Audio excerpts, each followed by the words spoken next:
I have a letter here from Natasha. Ah, beautiful. Hi, Natasha. You've written, I have had glimpses of experiencing the self and periods of stillness where I can more easily experience this. My struggle is that I can't seem to bring this stillness or sustain it when I am functioning in the external world. A very, a very common report, I would say. I am a practicing doctor, and to be a good doctor, I am expected to progress intellectually, to learn, develop services, etc. This creates some dissonance within me, as this feeling of striving does not fit in with my quest for connecting with the self. Can you give some guidance around how to manage this dilemma? Is it possible to remain peaceful, still, live a spiritual life, and still play your part fully in the busyness and the chaos of the external world without retreating, pulling back? Thank you for reading, Natasha. Good questions. Good question. Okay, so I will just run back over that now more slowly. So you've written, I have glimpses of experiencing the self and periods of stillness where I can more easily experience this or maybe confirm it or something. That's good.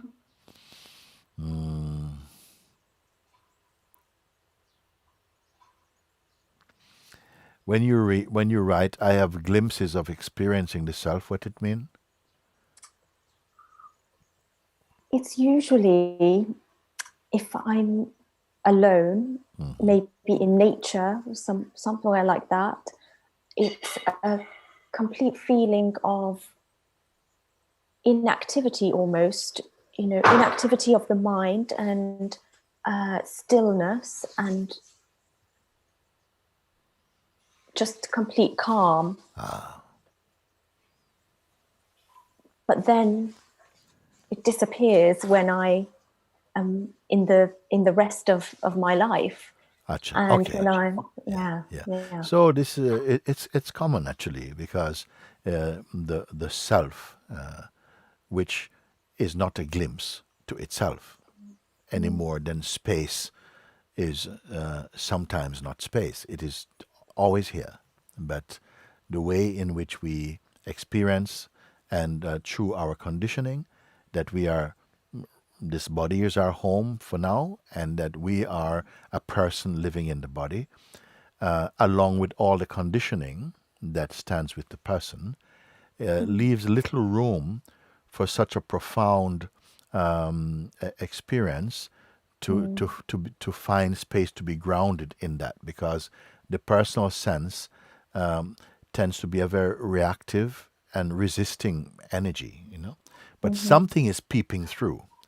It's not coming from outside, actually. It's coming from inside, you see.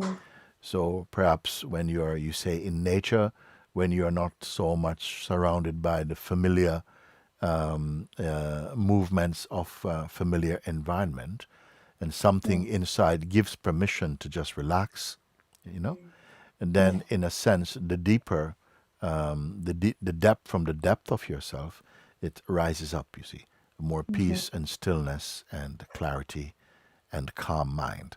You find you did not practice for that. It's simply arising much more easy and finding space in moments and situations, perhaps environment like that, for the moment. No? Now you say, my struggle is that I can't seem to bring this stillness or sustain it when I'm functioning in the external world.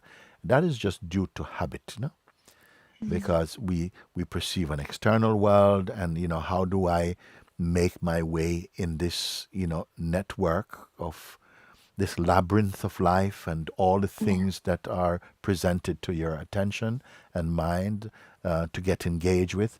And this is a habit and a very familiar interacting. So that seems to take precedence. somehow. And then it feels like the recognition and the space needed to allow a deeper truth to arise seems to get eclipsed by the familiar habits, you see. But don't be discouraged by that, because actually the world of the person and the mind is not really as deep as you think. It's quite shallow, and actually in it, when you give attention to it, it takes on a certain strength. But very soon, actually, you see that it is without real depth. And you see, for instance, how what you say yesterday, at this time you may have experienced so much, and with friends or whatever it is, whatever your experience was real in that moment. And what your taste, you're experiencing, and it's gone. Everything is gone. If it were not for memory, you would not retain anything of it. You see? And that gives a sense of continuity, like, or reality to our experiencing, you see. But there's something deeper than this, underneath this. The person sense seems to be at the forefront of your existence. But I call this, and I've come to see that that's more like a mask in front of the real you. But this real you, I wouldn't call it the body. The body is also in front of it. Feelings are also in front of it. Even memory is in front of it. Even the act of perceiving is in front of it, actually. It perceives all things, but yet itself seems to evade detection, you see. That is the real thing. But again, back to what you wrote, my struggle is that I can't seem to bring the stillness or sustain it when I'm functioning in the external world. So you are attracted to the stillness. You have recognized, you have tasted it, and it's a very natural taste for you. You want to be more in that stillness. Of course, you'd want it permanently, wouldn't you? You see? Yes. And when you discover the real stillness, that it doesn't come and go. It doesn't come and go anyway. It's just that your attention and mind goes back to pick up things in familiar settings, and so it appears as though the stillness have gone away. It is still here, but something goes in front, and that becomes the center of attention. You see, like that. I am a practicing doctor, and I want to go back because this thing, external world, is jumping up for me. It's such a commonly accepted notion. When you are in your silence, you may come to a certain point where, the sense of external and internal may just vanish for you. I want to tell you something.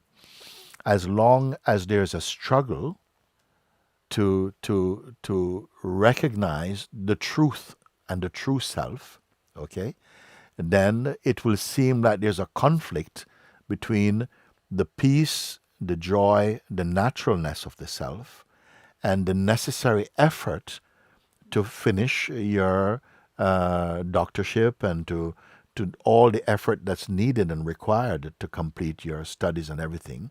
It seems like they're pulling in opposite ways, but only initially and only due to our conditioning and the way that the mind interprets things, which is not accurately, I've got to say. But what I would say also, there is no real conflict actually. When you need to study for now. Don't don't imagine, I have to balance the two. No, when you study, you study. If that's also a big attraction for you at the moment, you continue. But also when you have time, you put that time also in your inner research. One is an outer research, one is more inner research. Okay? And for that, I can give you a simple exercise also. And that is you start just with the natural sense of being. That's a very natural thing, that before you make one single effort at all, you know that you are.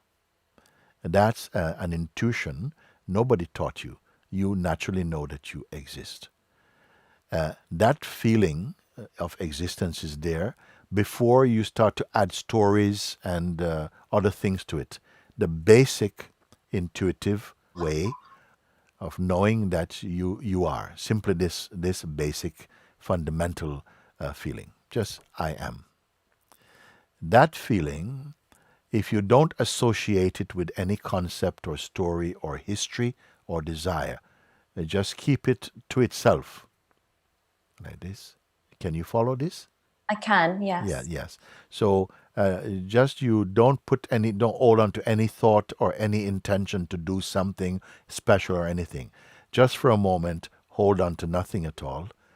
And you'll find that by holding on to nothing at all, yourself is still here.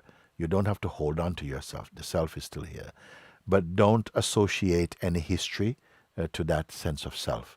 Just the sense of being. And learn to stay with this without allowing it to connect up with any thought stream, thought flow, or past or future projections or desires. And you can do this, if you can do this for like 5 minutes, just 5 minutes at a time, it will build up to a state where it becomes very natural for you to be self-aware without being combined with other things. And that's very good because it increases the power of self-awareness in you and creates some distance between yourself and the things that you perceive. And that is very good. And so it's not a strenuous thing to practice, but in the beginning you might find that the mind tries very hard to put you off this kind of focus. So I will not tell you just to ignore your studies. Nothing. Let that carry on. But whenever you have some spare time, remember what I'm telling you. Just start with this, just a simple sense of being, and don't develop any story around it at all. Okay? Just like that. And be one with it. Just be that. Be one with that. And then you'll see the mind coming in to suggest some things. And so in the beginning, you might get distracted for a while, but don't be hard on yourself. It will feel fresh for you, but you keep on, just try that, and it will get quickly. You'll develop some natural recognition and a sense of inner spaciousness. And this inner spaciousness is very important. That is the seed, and that will continue to expand the inner sense of spaciousness. And any idea that that's going against your studies is not true at all. In fact, you may even be able to study more efficiently without stress or strain or conflict. But when you are study, when you sit in your self-contemplation, be with that, and you'll find that somehow the power of self-contemplation will somehow begin to pervade your studying, and so that whatever you're doing, not just your studying, but whatever movements are happening in your life, they'll seem to be happening inside your stillness and spaciousness. You got it? Yes. Nice. Yes. Very nice. Very nice. So you ask, can I give some guidance around how to manage this dilemma? No dilemma. Don't worry. No dilemma. Okay? Mind likes dilemmas. Don't worry. Is it possible to remain peaceful, still, live a spiritual life, and still play your part fully in the busyness and the chaos of the external world without retreating? So even what may seem like a demanding and chaotic field, the external world, may also get transformed in the way that you perceive and experience it, starting from your own central self recognition. So we can start like that, and I hope that you will see quite a few videos that actually keep looking at this kind of point. But starting with that first, and just isolate yourself from the traffic of sensations and thoughts like that, you'll get increasingly good at this. You'll feel that you're coming into a very natural state of natural focus and inner spaciousness. You cannot overestimate or underestimate the power of this silence. It's tremendous power. Sometimes we think that when you are still, it's not. They think it's like being lazy, it's being inert and so on. But there's so much power. All energies begin from this silence and this stillness in you. So will you follow that for a bit? Absolutely, yes. I'll try that. Very nice. Good one, Natasha. Thank you so much. I'm so grateful. Okay, all the best now. Thank you. Very, very good.